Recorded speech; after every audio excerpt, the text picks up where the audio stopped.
नमस्कार, सार्विक की डिजिटल पाठशाला में आपका स्वागत है। आज हम कक्षा 12 के रसायन विज्ञान के अंतर्गत चैप्टर नंबर 4 रासायनिक बल गतिकी यानी केमिकल काइनेटिक्स का अध्ययन करेंगे। तो स्टार्ट करते हैं आज का टॉपिक, रासायनिक बल गतिकी यानी केमिकल काइनेटिक्स। वैज्ञानिक विल्हेल्मी को फादर ऑफ केमिकल काइनेटिक्स के रूप में जाना जाता है। यानी जो वैज्ञानिक विल्हेल्मी हैं उन्हें रासायनिक बल गतिकी के जनक के रूप में जाना जाता है। वो भौतिक रसायन की वह शाखा जिसके अंतर्गत विभिन्न रासायनिक अभिक्रियाओं के वेग का निर्धारण और उन पर विभिन्न कारकों जैसे अभिकारी पदार्थों का सांद्रण, ताप, दाब, उत्प्रेरकों की उपस्थिति आदि के प्रभाव का विस्तृत अध्ययन ही रासायनिक बल गतिकी कहलाता है। इसमें अब हम सबसे पहले जानेंगे कि जो रासायनिक अभिक्रियाओं का वेग क्या होता है या रासायनिक अभिक्रिया का वेग जिसे रेट ऑफ केमिकल रिएक्शन भी कहते हैं वह क्या होता है। तो इसको समझने के लिए सबसे पहले हम ये देखेंगे, जैसे यह सभी लोग जानते हैं कि कोई भी जब अभिक्रिया होती है तो उसमें अभिकारी पदार्थ, जैसे मान लेते हैं कोई भी अभिकारी पदार्थ है A और B जो आपस में अभिक्रिया करते हैं और किसका निर्माण करते हैं, उत्पाद C का निर्माण करते हैं। तो यह जो अभिकारी पदार्थ है, यह अभिकारी पदार्थ जिसे रिएक्टेंट कहते हैं, और यह क्या है, C जो बना है यह उत्पाद है यानी प्रोडक्ट है। जब यह अभिक्रिया होती है तो जो यह इसकी सांद्रताएं हैं, अभिकारी पदार्थ की जो सांद्रता यानी रिएक्टेंट की जो सांद्रता है, जैसे ही अभिक्रिया आगे बढ़ती है तो इसकी सांद्रता में कमी आती है और यह जो उत्पाद में परिवर्तित होने लगता है तो यानी इसकी सांद्रता यानी उत्पाद की सांद्रता में वृद्धि होने लगती है। यानी यह मान लेते हैं कि जो हमारा यह क्या है, एक रिएक्टेंट है, रिएक्टेंट से क्या होता है, उत्पाद यानी प्रोडक्ट P बनता है। तो जैसे ही अभिक्रिया आगे बढ़ती है, अभिक्रिया होती है तो इसकी सांद्रताओं में परिवर्तन होने लगता है। तो जो परिवर्तन होता है तो वो परिवर्तन की दर ही क्या कहलाती है, अभिक्रिया का वेग या दर कहलाती है।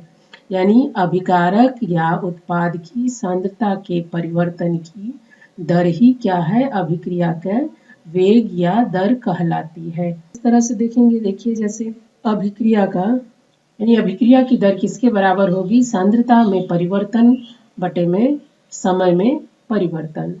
इसकी इकाई को हम देखेंगे तो क्या होगा, इकाई यानी यूनिट जो किसके बराबर होगा, तो सांद्रता की इकाई क्या होती है, मोल प्रति लीटर बटे में समय की इकाई क्या होती है, सेकेंड, जो किसके बराबर हो जाएगा, मोल प्रति लीटर प्रति सेकेंड के बराबर हो जाएगा। तो इससे हमने क्या देखा कि जो अभिक्रिया की जो दर होती है या यह जो समय वृद्धि के साथ जैसे जैसे समय आगे बढ़ता है तो जो अभिक्रिया की दर क्या होती है, क्योंकि अभिकारकों की सांद्रताएं क्या हो गई, घटती चली जाएंगी। जैसे ही यह समय बढ़ेगा तो यह जो अभिकारी पदार्थ हैं यह क्या हो जाएंगे, खत्म होने लगेंगे और उत्पाद में परिवर्तित होने लगते हैं। तो इसी को कहा गया है कि अभिक्रिया की जो दर होती है वो समय वृद्धि के साथ घटती है, क्योंकि अभिकारकों की सांद्रता भी क्या होती है, घटती है। जब हम सांद्रता और समय के बीच में ग्राफ प्लॉट करते हैं तो क्या देखते हैं कि इस तरह से सांद्रता है और यह क्या है, हमारा अभिकारक है, अभिकारक, और यह क्या है, उत्पाद। जब ग्राफ प्लॉट किया जाता है उसकी सांद्रता और समय के बीच में, तो जो अभिकारी पदार्थ होते हैं उनकी सांद्रता क्या होती है, शुरू में वो हाई रहती है और जैसे जैसे समय व्यतीत होता है, समय आगे बढ़ता है तो उसकी सांद्रताएं कम होने लगती हैं। इस तरह से सांद्रताएं कम होने लगती हैं। और जो उत्पाद होते हैं, उत्पाद की शुरू में जो होती है सांद्रता क्या होती है, शून्य होती है, और लेकिन जैसे जैसे समय व्यतीत होता है या बीतता है तो उसमें क्या होता है, अभिकारी पदार्थ किस में परिवर्तित होने लगते हैं, उत्पाद में परिवर्तित होने लगते हैं। तो इस तरह से उत्पाद समय के साथ उत्पाद की सांद्रता में वृद्धि होती है। इसी तरह से अगर हम अभिक्रिया के वेग और समय में हम ग्राफ प्लॉट करते हैं तो हम क्या देखते हैं कि अभिक्रिया का वेग समय के साथ साथ क्या होता है, घटता चला जाता है। तो इस तरह से हम ये देख रहे हैं कि जो अभिक्रिया का वेग है वो उसकी सांद्रता पर निर्भर करती है। अब जो अभिक्रिया का वेग है उसको हम 3 तरीके से व्यक्त कर सकते हैं या 3 तरह से व्यक्त करते हैं। पहला है प्रारंभिक वेग, औसत वेग और तात्क्षणिक वेग। तो एक एक करके हम देखेंगे।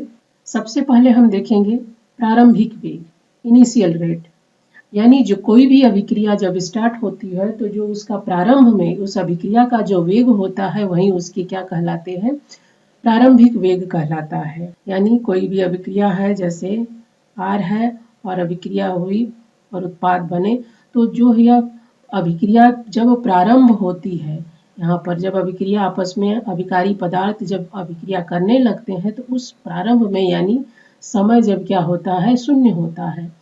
जब समय शून्य हो उस समय पर जो अभिक्रिया का वेग होगा वही वेग क्या कहलाएगा, इसका प्रारंभिक वेग कहलाएगा। अब हम दूसरा देखते हैं औसत वेग, एवरेज वेलोसिटी क्या होती है। किसी निश्चित समय अंतराल में प्रति इकाई समय में किसी भी अभिकारी पदार्थ या उत्पाद के सांद्रण में परिवर्तन को अभिक्रिया का औसत दर कहा जाता है। इसको हम समझते हैं कि जैसे कोई अभिक्रिया है, आप जान रहे हैं कोई अभिक्रिया हो रही है और रिएक्टेंट से क्या बन रहे हैं, उत्पाद बन रहे हैं। यानी औसत दर किसके बराबर होगा, अभिकारी पदार्थ या उत्पाद, यानी अभिकारी पदार्थ या उत्पाद के सांद्रण में परिवर्तन बटे में इस परिवर्तन में यानी R से P बनने में यानी रिएक्टेंट से प्रोडक्ट बनने में जो समय लगा है उसमें जो परिवर्तन होगा वह उसके बराबर होगा। यानी औसत दर बराबर किसके होगा, अभिकारी पदार्थ या उत्पाद के सांद्रण में परिवर्तन बटे में परिवर्तन में लगा समय के बराबर होगा। अब इसको R के रूप में अगर लिखें तो यानी औसत दर क्या हो जाएगा, R के सांद्रण में परिवर्तन, यानी यह क्या है, इसके सांद्रण में क्या होगी, कमी होगी। तो R के सांद्रण में परिवर्तन यानी क्या हो रही है, कमी हो रही है, और बटे में समय में अंतराल यानी इस परिवर्तन में जो पीक के बनने में जो समय लग रहा है तो यह क्या होगा, बटे में उसके समय अंतराल में, जिसको और भी हम किस रूप में लिख सकते हैं, तो कमी हो रही है, चूंकि कमी हो रही है यहाँ पे तो यह क्या होगा, कमी को हम यहाँ माइनस यानी ऋणात्मक से दर्शाते हैं। और फिर R की सांद्रता में परिवर्तन यानी डेल्टा R, और इस सांद्रता को हम लिखते हैं स्क्वायर ब्रैकेट में बटे में जो समय अंतराल यानी डेल्टा टी। यानी डेल्टा टी का क्या मतलब है कि जो फाइनल समय है यानी T2 है और जो इनिशियल समय है T1, उसके जो अंतराल है वही क्या कहलाएगा, डेल्टा टी कहलाएगा। तो औसत दर क्या हो जाएगा, R के रूप में इस तरह से हो जाएगा। अब इसी को हम उत्पाद के रूप में अगर लिखेंगे, उत्पाद के रूप में जब लिखेंगे तो क्या हो जाएगा, जो यह R में कमी हो रही है, यहाँ R की सांद्रता में जो कमी हो रही है वो वही क्या होगा, उत्पाद की सांद्रता में वृद्धि होगी। तो वृद्धि को हम धनात्मक साइन से दर्शाते हैं, और ठीक वैसे ही जो इसमें वृद्धि है यानी डेल्टा P, इसको हम स्क्वायर ब्रैकेट में सांद्रता को दर्शाते हैं बटे में डेल्टा T। तो इस तरह से हम औसत दर को या औसत वेग को हम दर्शाते हैं। अब हम देखेंगे तात्क्षणिक वेग या इंस्टेंटेनियस वेलोसिटी। यह क्या होता है, तो किसी निश्चित क्षण पर अभिकारक या उत्पाद की सांद्रता में होने वाले परिवर्तन की दर को ही उस अभिक्रिया का तात्क्षणिक वेग कहा जाता है। इसको हम समझते हैं तात्क्षणिक वेग यानी किसी क्षण पर, समय के किसी क्षण पर। इसमें क्या होता है, ये हमारा रिएक्टेंट है जो किसमें है, उत्पाद में परिवर्तित हो रहा है। तो यहाँ पर जो हम समय लेंगे वह क्या होगा, एक बहुत ही dt यानी बहुत अति सूक्ष्म समय अंतराल होता है यह। यानी जैसे कोई भी अभिक्रिया हो रही है, यहाँ पर स्टार्ट होती है और यहाँ अभिक्रिया होने में कुल यहाँ पे जो समय लगता है T2 तक, यहाँ पर जो यह समय लग रहा है यह पूरा क्या है, एक T समय है। तो यहाँ अभिक्रिया स्टार्ट हो रही है और यहाँ खत्म हो रही है, तो इसके बीच में जो यह समय लग रहा है, तो इस समय में किसी क्षण पर यानी कहीं पर भी किसी एक क्षण पर यहाँ पर या किसी एक बिंदु पर या किसी एक समय पर, ठीक है, उसी को क्या कहते हैं, अति सूक्ष्म समय अंतराल है वो। तो उसी यानी dt क्या है, यही क्या कहलाएगा, यहाँ पे dt कहलाएगा, जो वह एक अति सूक्ष्म समय है जहाँ पर जिस सेकंड की हम बात करेंगे या जिस क्षण की बात करेंगे वह क्षण ही क्या होगा, dt कहलाएगा। तो यह dt जो है यह एक अति सूक्ष्म समय अंतराल है। तो तात्क्षणिक वेग क्या होगा, ठीक वैसे ही रिएक्टेंट में कमी हो रही है, रिएक्टेंट की सांद्रता में, कंसंट्रेशन में कमी हो रही है, तो माइनस साइन d और यहाँ पर क्या है, r की सांद्रता बटे में dt, अति जो सूक्ष्म समय अंतराल है। या इसे हम अगर उत्पाद के रूप में लिखेंगे तो क्या होगा, उत्पाद में चूंकि क्या है, उत्पाद बन रहे हैं यानी इसकी सांद्रता में वृद्धि हो रही है, तो यह धनात्मक होगा प्लस d बटे में dt। तो इस तरह से हम रिएक्टेंट और प्रोडक्ट के रूप में यानी अभिकारी पदार्थ और उत्पाद के रूप में तात्क्षणिक वेग को हम लिखते हैं। इसको एक उदाहरण के द्वारा हम समझ लेते हैं। जैसे हमारे पास कोई यह एक रिएक्टेंट है, A का A मोल है प्लस B का स्मॉल b मोल है, जो क्या बनाता है, उत्पाद बनाता है C प्लस D। अब इसको हम, इसके दर को या अभिक्रिया के दर को हम किस रूप में लिखेंगे, तो यह हम देखते हैं। जो दर होगी, अभिक्रिया की जो दर होगी वो किसके बराबर हो जाएगी, क्योंकि यह क्या है हमारे पास, यह दोनों A और B जो है ये अभिकारी पदार्थ है यानी रिएक्टेंट है, तो इनकी सांद्रता में कमी आएगी, और यह जो C और D है यह उत्पाद है, तो इनकी सांद्रता में वृद्धि होगी। तो कमी को हम माइनस के रूप में दिखाएंगे और जो वृद्धि होती है उसे हम प्लस के रूप में दिखाते हैं।